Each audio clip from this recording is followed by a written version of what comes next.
الحمد لله رب العالمين، والصلاة والسلام على سيد المرسلين محمد وآلہ وصحبہ اجمعین، اما بعد۔ میرے بھائیو، عزیز دوستو، کچھ فاصلے انسان اپنے قدم سے پورے کرتا ہے اور کچھ فاصلے ایسے ہیں جن کو قدم سے پورا نہیں کیا جا سکتا، انسان کا دل ان فاصلوں کو پورا کرتا ہے۔ کچھ فاصلے قدم سے طے ہوتے ہیں، کچھ دل سے طے ہوتے ہیں۔ ایک بزرگ نے فرمایا ہے، ان للہ مسافات لا تقطعها الاقدام۔ کچھ ایسے فاصلے ہیں اللہ کی طرف سے کہ جن کو قدم طے نہیں کر سکتے، بلکہ ان فاصلوں کو دل کے ذریعے طے کیا جاتا ہے۔ محبت اور معرفت کے ایسے جہان ہیں جن کو صرف اور صرف دل کے ذریعے ہی تمام کیا جا سکتا ہے۔ اسی لیے ہمارے مشائخ اور بزرگوں نے دل کو اپنی محنت کا مرکز بنایا اور یہ سمجھایا کہ جب تک دل تمہارا پاک نہیں ہوگا اس وقت تک تم اللہ سے قریب نہیں ہو سکتے۔ آپ دیکھیں گے کہ جب کوئی گلاس خالی ہوتا ہے تو اس میں ہوا بھری رہتی ہے، جب اس میں کوئی دوسری چیز ڈالی جاتی ہے، پانی ڈالا جائے، دودھ ڈالا جائے، تو وہ ہوا نکل جاتی ہے اور اس میں پانی یا دودھ آ جاتا ہے۔ اسی طرح جب انسان کا دل خالی ہوگا تو اس میں ہوا یعنی خواہش نفس بھری رہے گی، اور جب انسان اس خواہش نفس کو نکالنے کی کوشش کرے گا اور اس میں اللہ تعالیٰ کی محبت کو داخل کرے گا، تب انسان کا دل حقیقی دل بنے گا۔ باطن ہیں بہت ایسے جو مشتعل نہیں ہیں، سب کے پہلو میں دل ہیں، سب اہل دل نہیں۔ ماشاءاللہ سبحان اللہ، ماشاءاللہ۔ یعنی انسان جب تک اپنے دل پر محنت نہیں کرتا اس کا دل اچھا دل نہیں بنتا۔ دل خواہشات سے بھرا رہے گا، دنیا کی طرف راغب رہے گا، دنیا کی مادی چیزوں کی طلب دل میں رہے گی۔ انسان کی فکر و سوچ سب دنیا کے ارد گرد ہوگی، اس کے خیالات، اس کے اعمال، اس کی کوشش، اس کی جد و جہد، اس کی مساعی، اس کی محنت سب دنیا کے لیے ہوگی۔ مقصد یہ ہوگا مال مل جائے، شہرت ہو جائے، ایک دکان ہو گئی تو دوسری دکان ہو جائے، دوسری ہو گئی تو تیسری ہو جائے، بس اسی میں زندگی تمام ہو جائے گی۔ ہمیشہ یاد رکھیے، دنیا میں ضرورتیں ہمیشہ پوری ہو جاتی ہیں، خواہشات کبھی پوری نہیں ہوتی۔ خواہشات کی عمر انسان کی عمر سے لمبی ہوتی ہے۔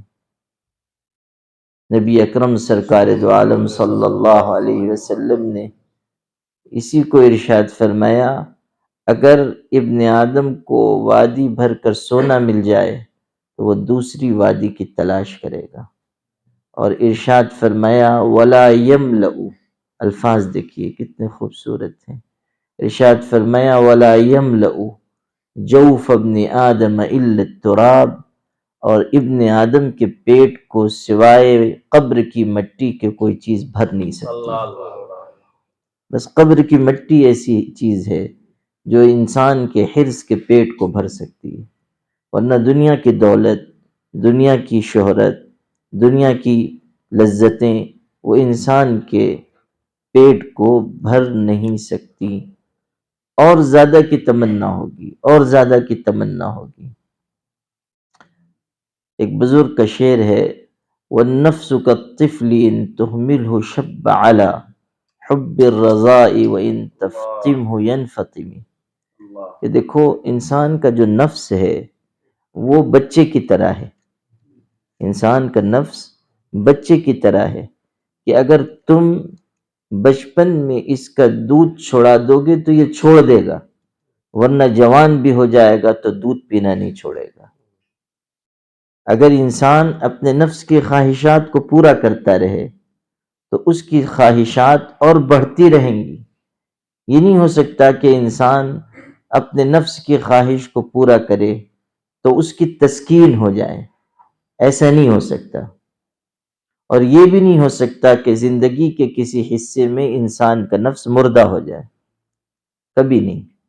یہ انسان کے ساتھ لگا دیا گیا۔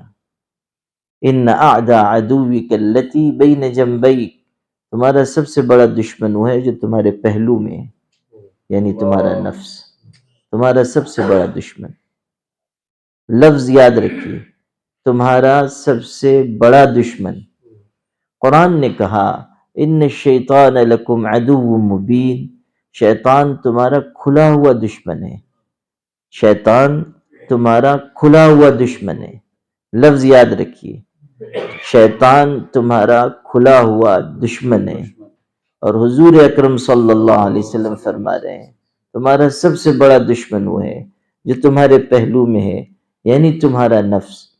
اشارہ اس طرف ہے، دونوں کو ملا کر سمجھیے، اشارہ اس طرف ہے کہ دیکھو شیطان تمہارا کھلا ہوا دشمن ہے، وہ سامنے سے وار کرتا ہے، مگر نفس وہ ہے جو چھپا ہوا ہے، اندر سے وار کرتا ہے، اور یہ اندر کا دشمن باہر کے دشمن سے زیادہ خطرناک ہے۔ اللہ اکبر۔ یہ اندر کا دشمن زیادہ خطرناک ہے۔ باہر کے دشمن سے بچنا نسبتاً آسان ہوتا ہے، لیکن اندر کے دشمن سے انسان جلدی نہیں بچ پاتا۔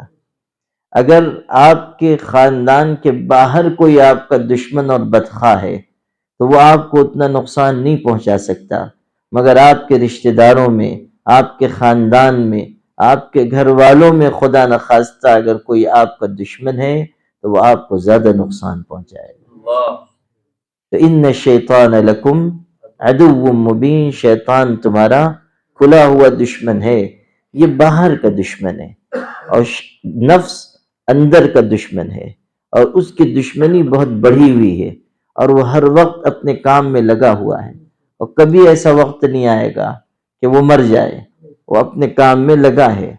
ہو سکتا ہے کمزور ہو جائے، محنت کرنے سے دب جائے، محنت کرنے سے اس کی شرارتیں کم ہو جائیں، لیکن مرے گا نہیں۔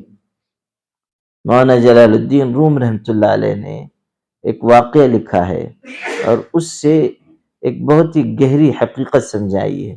لکھا ہے کہ سخت سردیوں کا ایسے ہی زمانہ تھا، سخت سردیوں کا، اور ایک شخص سانپوں کو پکڑنے والا سپیرا، وہ ایک پہاڑ کے اوپر گیا۔ غور کیجئے کہ سخت سردی کا زمانہ، پھر وہ صبح سویرے پہاڑ پر جا رہا ہے، بہت ہی سخت سردی، ٹھنڈ، کوہرا پڑ رہا ہے۔ پہاڑ پر اس نے ایک اژدہا دیکھا جو مردہ تھا۔ اس نے یہ خیال کیا یہ مردہ ہے، مر گیا ہے ٹھنڈک کی وجہ سے۔ اس نے اس کو اٹھایا، بستی میں لے کر آیا، اور لوگوں کے سامنے یہ ظاہر کیا کہ میں نے اس کا شکار کیا، میں اس کو پکڑ کے لایا ہوں، اور یہ مردہ ہے۔ اور لوگ اس بڑے سانپ اور اژدہے کو دیکھ کر حیرت کرنے لگے کہ اس نے کیسے اس کو شکار کیا، کیسے اس کو پکڑا۔ بہت سے لوگ جمع ہو گئے، اور آہستہ آہستہ دھوپ بھی بڑھنے لگی، سورج اوپر اٹھنے لگا۔ وہ اژدہا مرا نہیں تھا، در حقیقت وہ ٹھنڈک کی وجہ سے ٹھٹر گیا تھا، اور ایسا معلوم ہوتا تھا کہ مر گیا۔ جب سورج اوپر اٹھنے لگا اور اس کی کرنیں پڑنے لگی تو اس میں بھی گرمی پیدا ہوئی۔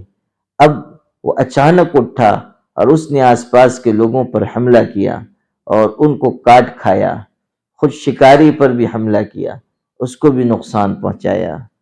مولانا روم رحمۃ اللہ علیہ نے یہ حکایت لکھ کر یہ سبق دیا ہے کہ دیکھو جس طرح وہ اژدہا مردہ نہیں تھا مگر ٹھنڈک کی وجہ سے مردہ محسوس ہوتا تھا، اسی طرح تمہارا نفس بھی کسی وقت ذکر اور مجاہدے کی وجہ سے مرا ہوا محسوس ہو سکتا ہے، مگر وہ مرے گا نہیں، زندہ ہے، وہ کسی بھی وقت ذرا اگر تم غافل ہوئے نقصان پہنچا دے گا، اللہ اکبر. ذرا اگر تم اس کی طرف سے تمہاری نگاہ چوکی کہ اس نے تم کو ڈسا. اس لیے ہمیشہ چوکنے رہو، ہمیشہ خبردار رہو، نفس و شیطان کے مقابلے میں مضبوط بنو، اور ان دونوں دشمنوں سے مقابلہ کرتے رہو.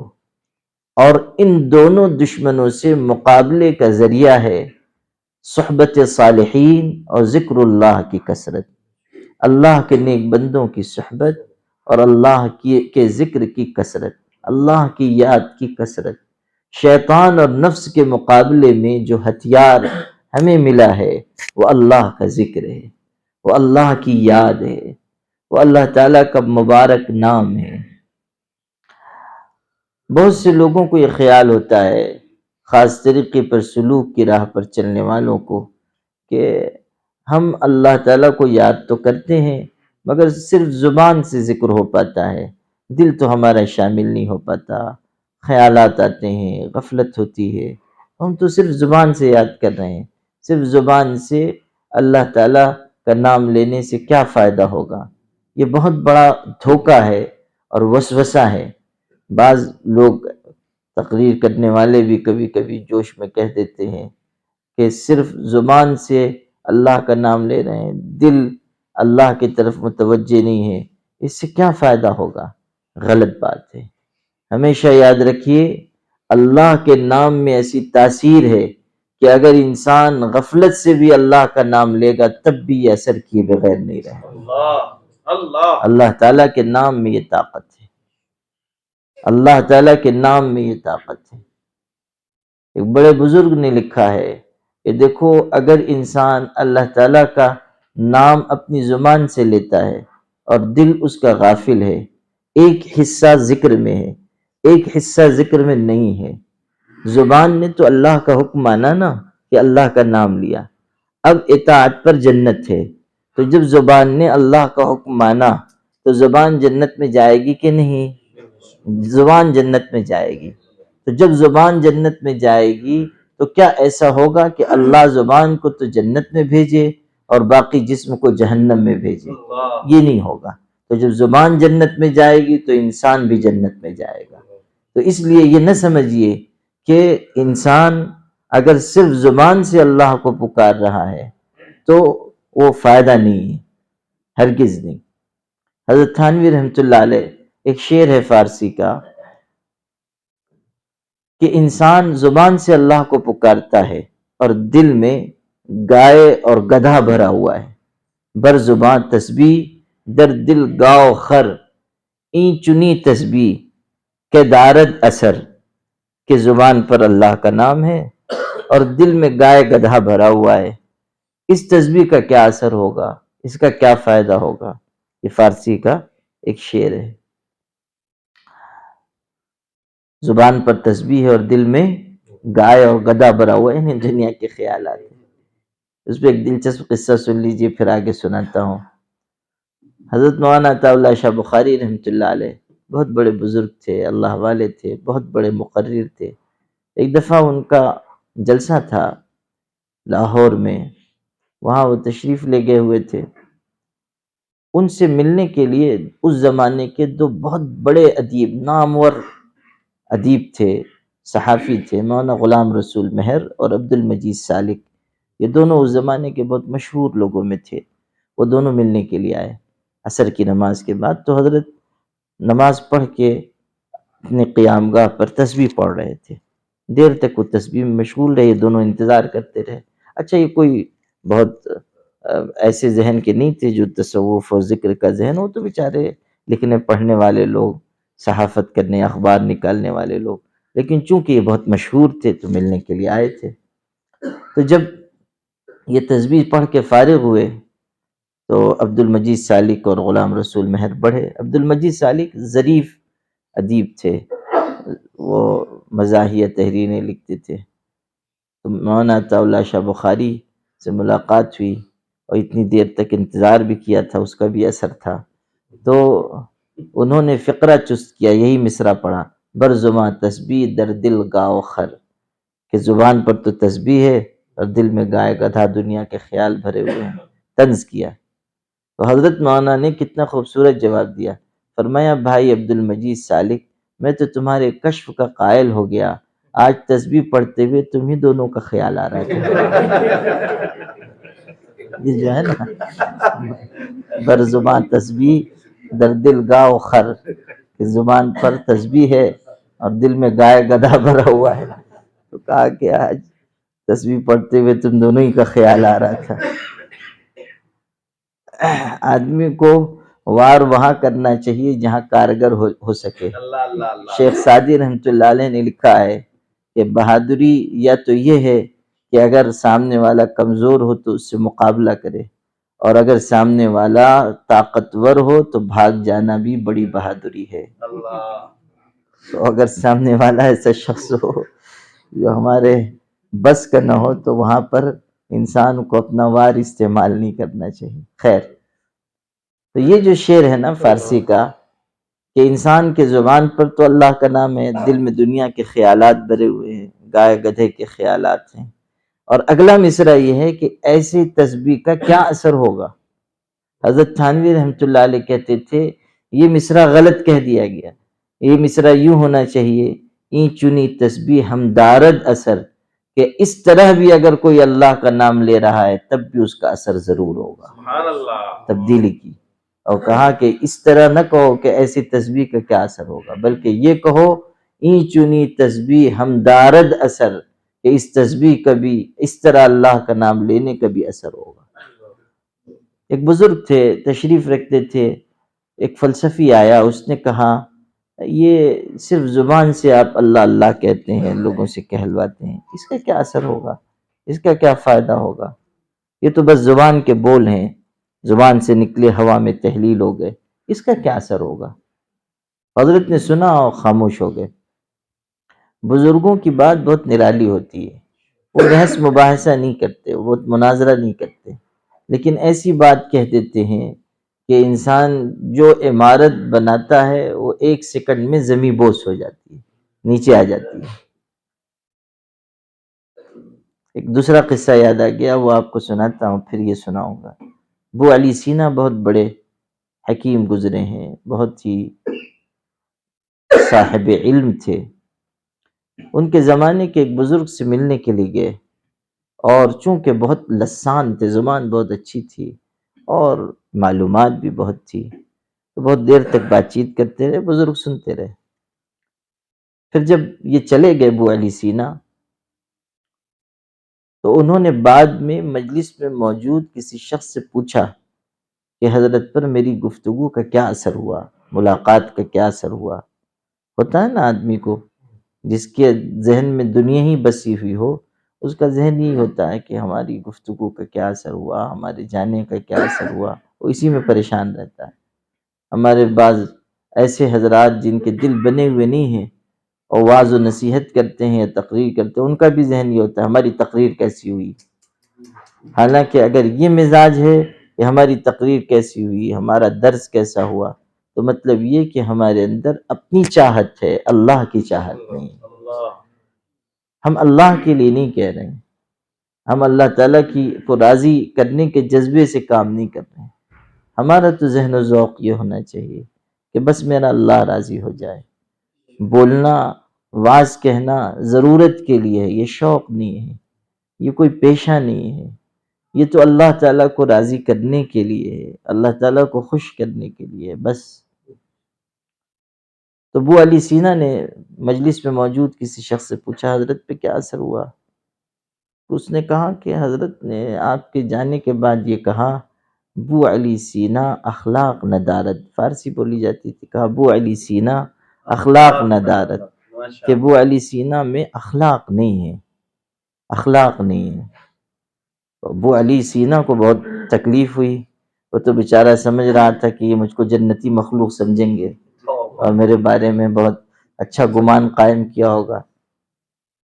جب اس نے سنا تو برا لگا، اس نے کتاب لکھنا شروع کی، اخلاق پر پوری کتاب لکھی، موٹی ضخیم، اور بہت جلد لکھ کر ان بزرگ کی خدمت میں بھیجا. گویا کہ جواب دینا چاہا کہ آپ جس کے بارے میں یہ کہہ رہے ہیں کہ اس کو اخلاق نہیں آتے، اس کا حال دیکھیے کہ وہ کیا کیا جانتا ہے۔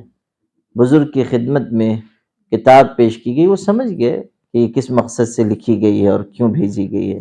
انہوں نے الٹ پلٹ کے دیکھا، اس کے بعد کتنا خوبصورت جملہ کہا، ارشاد فرمایا میں نے یہ نہیں کہا کہ ابو علی سینا اخلاق نہیں جانتا، میں نے یہ کہا کہ وہ اخلاق نہیں رکھتا ہے۔ اللہ اللہ ماشاء اللہ اخلاق جاننے میں اور اخلاق رکھنے میں بہت بڑا فرق ہے۔ اخلاق جاننا الگ ہے اور اخلاق کا ہونا الگ چیز ہے۔ تو کہا کہ اخلاق نہیں جانتا یہ میں نے نہیں کہا، وہ اخلاق نہیں رکھتا یہ میں نے کہا ہے، اور دونوں میں زمین آسمان کا فرق ہے۔ تو بزرگوں کی بات ایسی ہوتی ہے، ایک ایک جملے میں وہ بہت بڑی بڑی حقیقتیں بیان کرتے ہیں۔ تو جب اس فلسفی نے یہ کہا کہ یہ صرف زبان کے بول ہیں جو اللہ کہہ رہے ہیں، آپ کہلواتے ہیں مریدوں سے، اس کا کیا اثر ہوگا؟ زبان سے نکلا ہوا میں تحلیل ہوگی، کیا اثر ہوگا؟ تو حضرت خاموش رہے، کچھ اور بات تھوڑی دیر بات کرنے لگے، جواب نہیں دیا۔ تھوڑی دیر گزری، اچانک اس شخص سے جس نے سوال کیا تھا اس کو کہا تم بہت بیوقوف ہو، تم بہت نالائق ہو، دو چار ایسے جملے کہے۔ اب ظاہر ہے کہ لوگوں کے سامنے اس کو بیوقوف، اور وہ فلسفی تھا پڑھا لکھا، تو بیوقوف، نالائق، اس طرح کے دو تین جملے جب کہے وہ غصے میں سرخ ہو گیا اور غصہ چہرے سے جھلکنے لگا۔ حضرت نے اس سے پوچھا بھائی کیوں تم کو غصہ آ رہا ہے، کیوں غصہ کر رہے ہو؟ اس نے کہا کیوں غصہ نہیں کروں، آپ مجھ کو بیوقوف کہہ رہے ہیں، احمق کہہ رہے ہیں، نالائق کہہ رہے ہیں، بدتمیز کہہ رہے ہیں، کیوں غصہ نہ کروں؟ حضرت نے فرمایا پیارے یہ زبان سے نکلے ہوئے الفاظ ہی تو ہیں، نالائق، احمق، بیوقوف، اور یہ زبان سے نکلے اور ہوا میں چلے گئے، تو تم پہ اس کا کیوں اثر ہو رہا ہے؟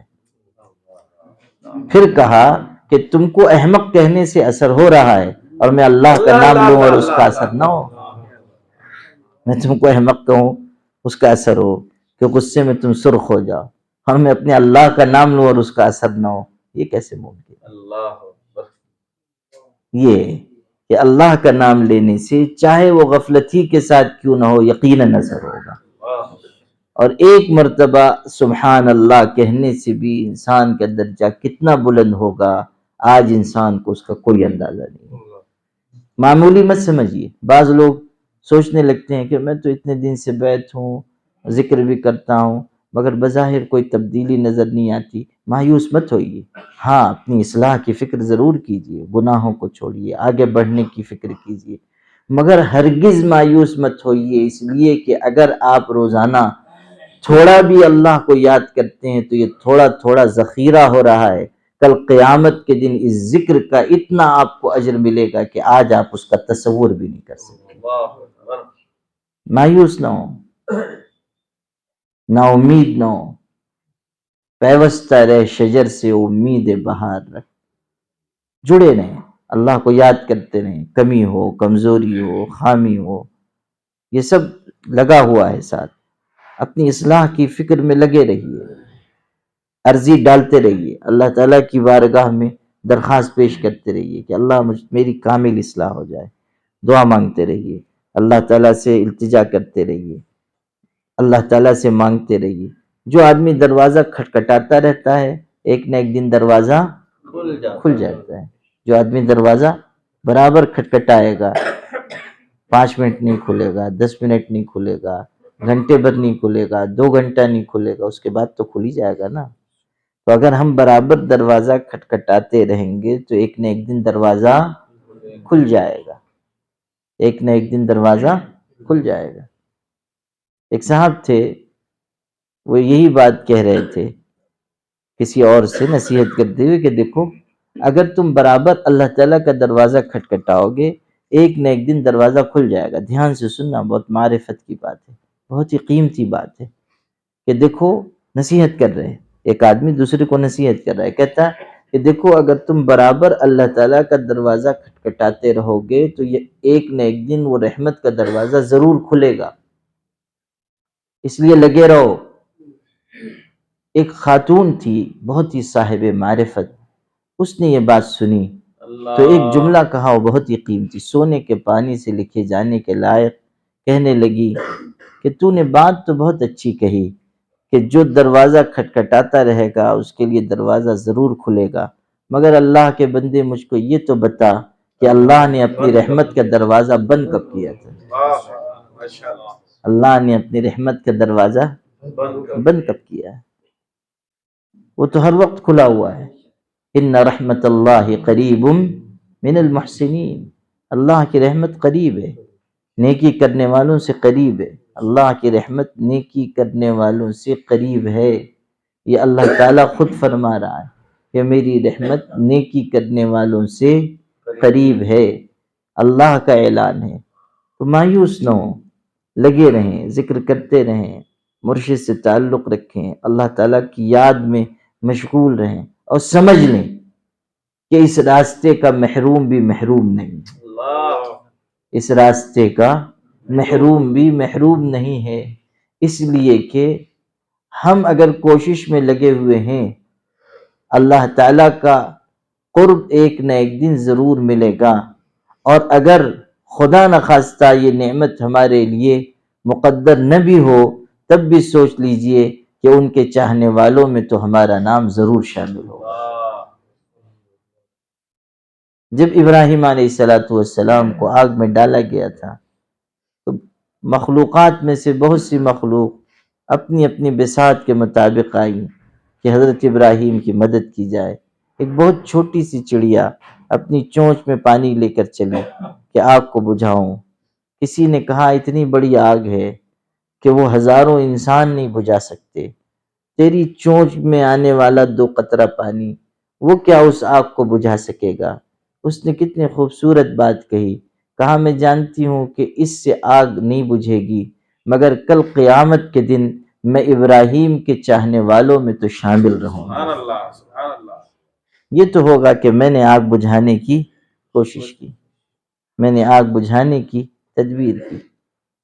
ایک بزرگ کی اور ایک بات یاد آ گئی، بہت ہی خوبصورت۔ اپنی حضرت یحییٰ ابن معاذ رازی تھے، بہت بڑے بزرگ تھے، بہت بڑے واعظ تھے، بہت ہی اللہ تعالیٰ کے مقرب بندے۔ وہ اپنی مناجات میں تہجد کے وقت ایک جملہ کہتے تھے، اگر آپ نے یہ ایک جملہ بھی یاد کر لیا تو بہت ہی خوبصورت جملہ ہے اور آپ کے کام آنے والا۔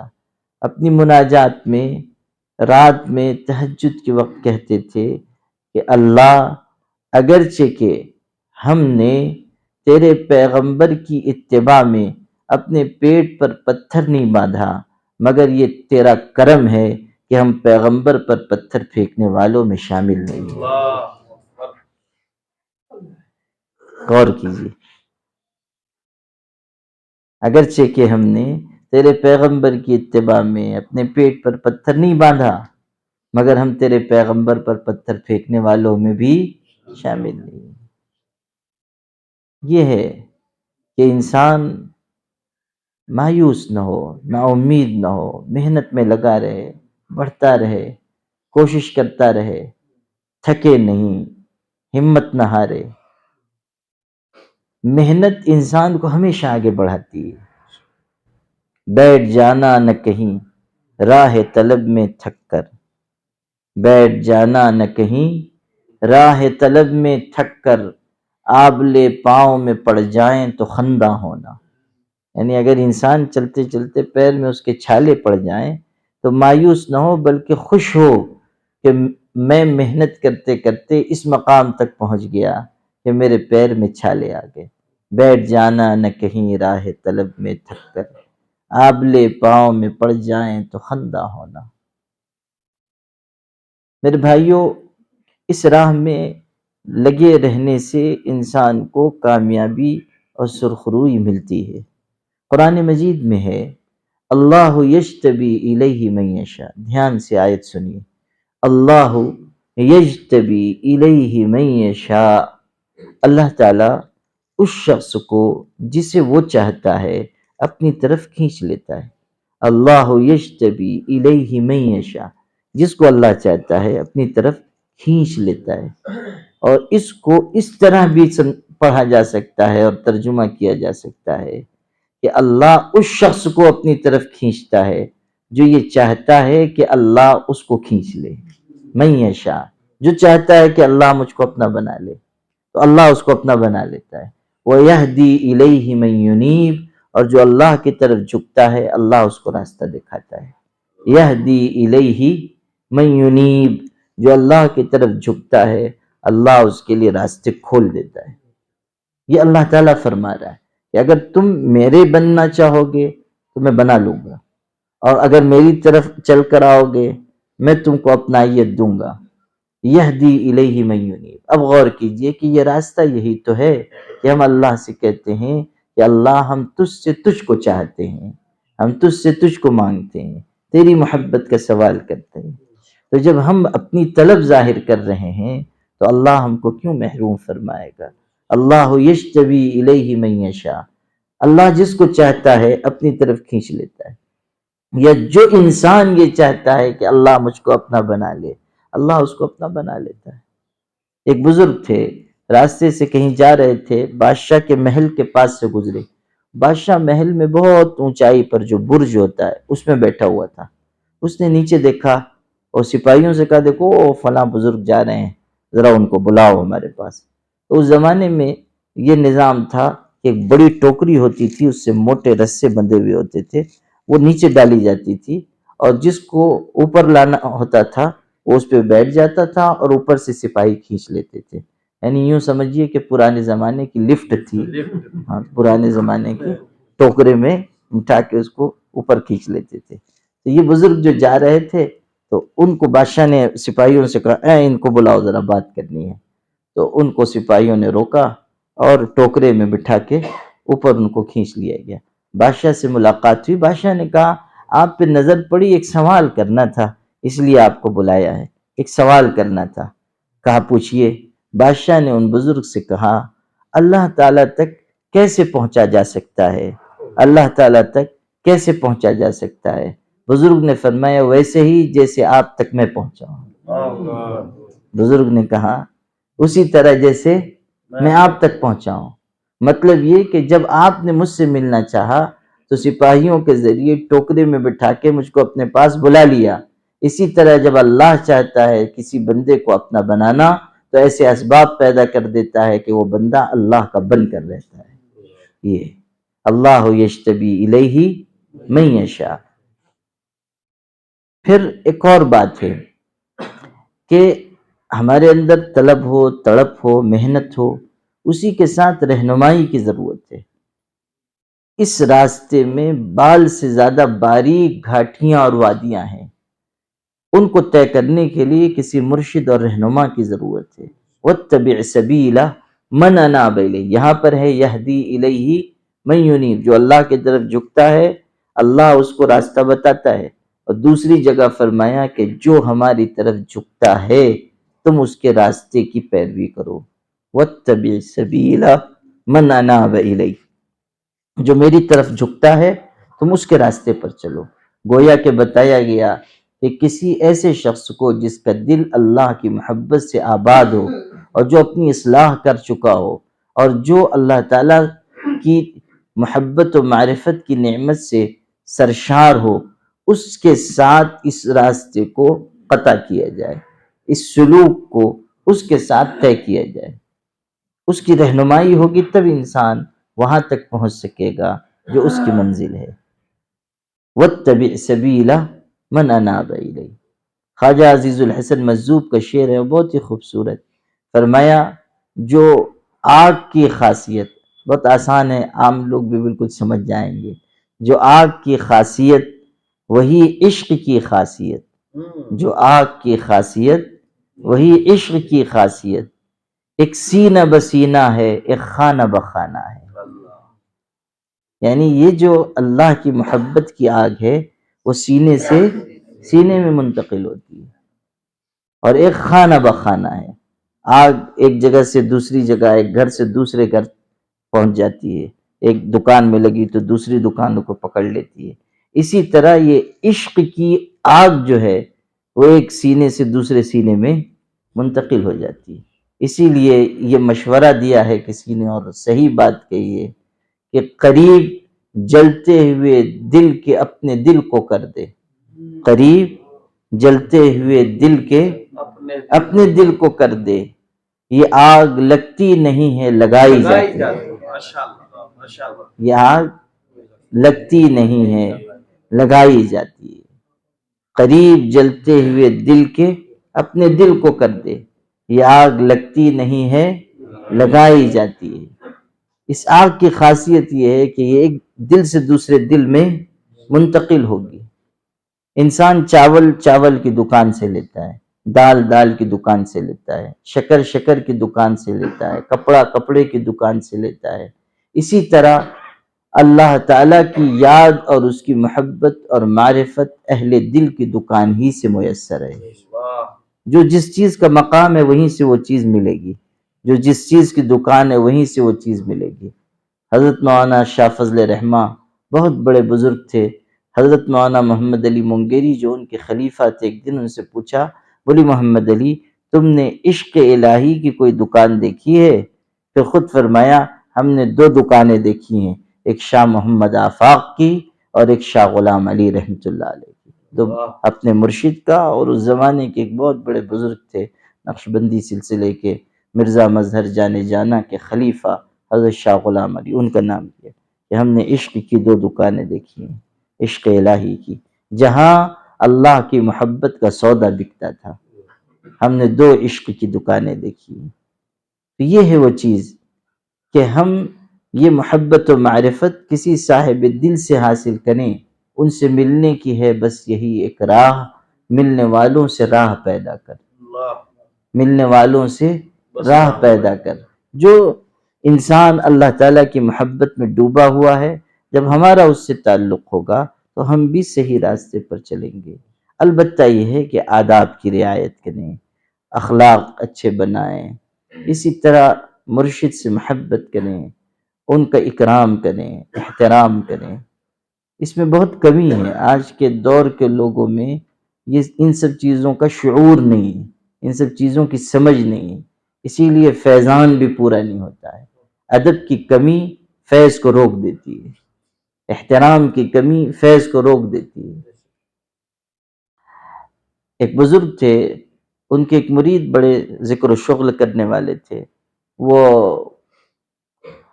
ایک دن آئے، کہا حضرت میری ساری کیفیات ختم ہو گئیں، اچانک ساری کیفیات ختم ہو گئیں اور سارے حالات اور جو آثار تھے وہ سب ختم ہو گئے، پتہ نہیں کیا بات ہے۔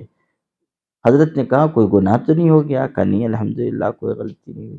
معمولات میں کچھ کمی ہو گئی؟ کہا نہیں۔ اور چند سوال کیے، لیکن وہ جواب دیتے تھے کہ نہیں حضرت جیسے پہلے تھا ویسے ہی اب بھی ہوں، لیکن پتہ نہیں کیا بات ہے، احوال سب غائب ہو گئے۔ پھر حضرت نے تھوڑی دیر سوچا، فرمایا اچھا تم سے ہمارے ادب میں کوئی کمی تو نہیں ہوئی؟ تو اس نے کہا، سوچا، تھوڑی دیر سوچتا رہا، اس کے بعد کہنے لگا کہ اور تو کوئی بات نہیں ہوئی، مگر آپ کا عصا رکھا ہوا تھا، میں اس کو پھلانگ کر چلا گیا۔ ارشاد فرمایا کہ بس اسی بے ادبی کی وجہ سے محرومی ہوئی۔ آپ غور کیجئے کتنی باریک بات ہے، بے ادبی فیضان سے محرومی کا ذریعہ ہے۔ ادب میں کمی مت کیجیے، ادب میں کمی مت کیجیے، احترام میں کمی نہ ہو۔ مرشد کا ادب، تعلق، ان سے والہانہ محبت انسان کو آگے بڑھاتی ہے۔ حضرت مرزا مظہر جانے جانا نقشبندی سلسلے کے بہت صاحب حال بزرگ گزرے ہیں، فرماتے تھے کہ ہم نے جو کچھ پایا ہے اپنے پیروں کے غلبہ محبت سے پایا ہے، ہم نے جو کچھ پایا ہے اپنے پیروں کے غلبہ محبت سے، محبت نہیں غلبہ محبت، غلبہ محبت سے پایا ہے، بہت بڑی بات ہے، غلبہ محبت سے ہم نے پایا ہے۔ محبت غالب ہو، محبت غالب ہو، اور انسان ان کی بتائی ہوئی راہ پر چلے۔ جب محبت ہوتی ہے تو اطاعت ہوتی ہے، اگر محبت نہیں ہے تو اطاعت نہیں ہوگی۔ اگر زبانی محبت ہوگی نا کہ نہیں ہم کو بڑا تعلق ہے فلاں، بعض لوگ ہوتے ہیں بیچارے دل تو ان کا بالکل خالی ہوتا ہے مگر زبان کے علامہ ہوتے ہیں، تو وہ ہم ایسے ہیں ہم ویسے فلاں۔ تو اگر زبانی تعلق ہے تو اظہار تو ہوگا، لیکن چونکہ کامل محبت نہیں ہے اس لیے اطاعت نہیں ہوگی۔ بات نہیں مانی جائے گی، بات وہ صرف اپنے نفس کی مانے گا۔ بعض لوگ ایسے ہوتے ہیں جو مرید ہوتے ہیں، اور بعض لوگ وہ ہوتے ہیں جو پیر کے بھی پیر ہوتے ہیں، تو وہ صرف اپنی بات مانتے ہیں، پیر کے بھی پیر ہوتے ہیں۔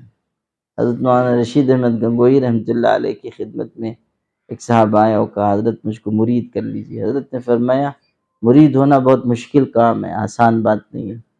انہوں نے کہا کہ پھر پیر ہی بنا لیجیے۔ جو مرید نہیں بنا رہے ہیں تو پیر بنا لیجیے۔ اللہ اللہ اللہ۔ میرے بھائیوں، میرے دوستو، ہم سب کو اللہ تعالیٰ کی محبت میں اللہ کی معرفت حاصل کرنے کے لیے خوب کوشش کرنی چاہیے، اور اس راہ کے جو آداب ہیں ان کو اختیار کرنا چاہیے۔ انشاءاللہ آج دن میں مختلف اوقات میں مختلف مجلسیں ہوں گی، اعتکاف کریں، مسجد میں رہیں۔ دیکھیے کچھ وقت یکسوئی سے گزارنا چاہیے، وعظ اصل نہیں ہے، مجلسیں اصل نہیں ہیں، ایک ماحول میں رہنا، مسجد میں وقت گزارنا، یکسوئی سے اللہ کو یاد کرنا، کچھ وقت عبداللہ سے کٹ کر اللہ کی طرف پوری طرح متوجہ ہونا، یہ بہت ضروری ہے۔ اس سے دل پہ بہت اچھے اثرات ہوتے ہیں۔ اس لیے مسجد میں رہیں، آپس میں بات چیت نہ کریں۔ مالیگاؤں اور دھولیا کے لوگوں کی عادت بہت خراب ہے، مسجد میں بھی ہوتے ہیں تب بھی اللہ سے نہیں جڑتے، عبداللہ ہی سے جڑتے ہیں، یہاں بھی بات چیت آپس میں کرتے ہیں، موبائل میں لگتے ہیں، بہت بری بات ہے۔ مسجد میں بس اللہ سے تعلق رکھیں اور پورا وقت اللہ کی یاد میں گزاریں، اور جو اجتماعی نظام ہے، جو تعلیم ہے، جو تقریر کا وقت ہے، اجتماعی اعمال کا، اس میں شریک رہیں۔ سب عمل کریں گے انشاءاللہ۔ نظم کی پابندی کریں، جو کہا جائے اس پر عمل کریں، یہ نہیں کہ اپنی مرضی داخل کریں، اچھی بات نہیں۔ اللہ تعالی ہم سب کو عمل کی توفیق عطا فرمائے۔ اب ڈاکٹر اشرف صاحب آپ کو دن بھر کی تفصیل بتا دیں گے انشاءاللہ۔